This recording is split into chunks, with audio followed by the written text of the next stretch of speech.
What is going on, my friends, and welcome back to another video here on the channel. Well, I want to give you an update about what the whales, aka the lizard people, are doing. You guys know we like to take a look at this every single week because I have pretty strong conviction that the whales are the ones who are in control of these markets to some degree, a lot of the manipulation that happens at least, and so paying attention to what they're doing is a good idea. And so that's exactly what we're gonna do and continue to do every single week, so let's get straight into it. Now, we're here on CoinShares and we're taking a look at the digital asset fund flows weekly report.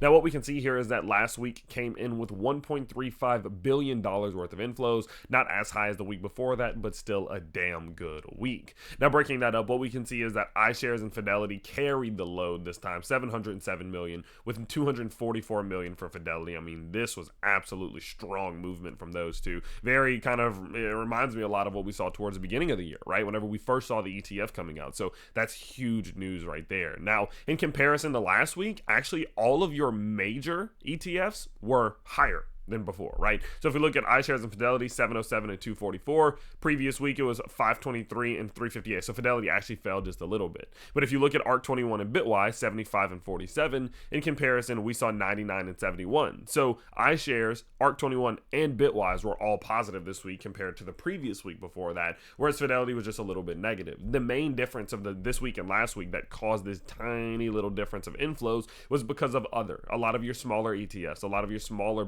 smart money, right? Smaller whales. We saw 415 million of inflows outside of these top ones the previous week, whereas this previous week just now we saw 237 million. So just a little bit of a different there, but that is an interesting thought because generally speaking, whenever we see the big whales accumulating, then we see it trickle down into the smaller ones. So it wouldn't surprise me if this week, which we're going to get the report next week, does come back to show that of course some of these smaller whales were accumulating even more. Now, looking at how this is broken up across different assets, there definitely is a difference this week that I want to point out.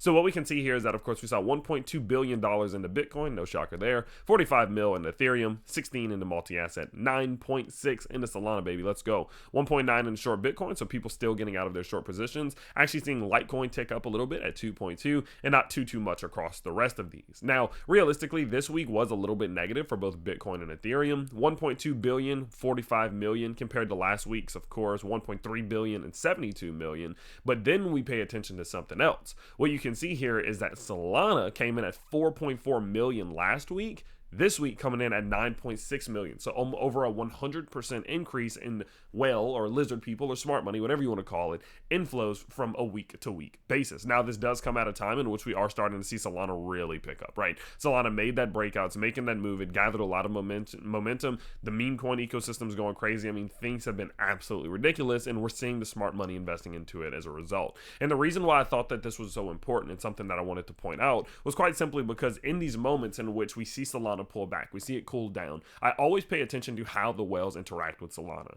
Are they just trying to capitalize on it from a short-term perspective? Were they buying it so much in the beginning of the year just because they thought there were gains there and solely because there are gains, or because they actually thought there was long-term potential for gains, right? Not just a short, let me get in and get out. Is there long-term potential? And in moments like this, when we're seeing Solana start to interact with the breaking points of its structure, seeing that the whales are willing to step in shows me that there is more long-term confidence, and that's a good sign because obviously if you have that type of inflow, then you're in a position in which you can see Solana continuously doing well. Now, of course, I would say the vast majority of Solana's momentum is not from the whales, but it is good to see, and it's good to know that they are still standing behind it. Now, anything else really in comparison, nothing too crazy.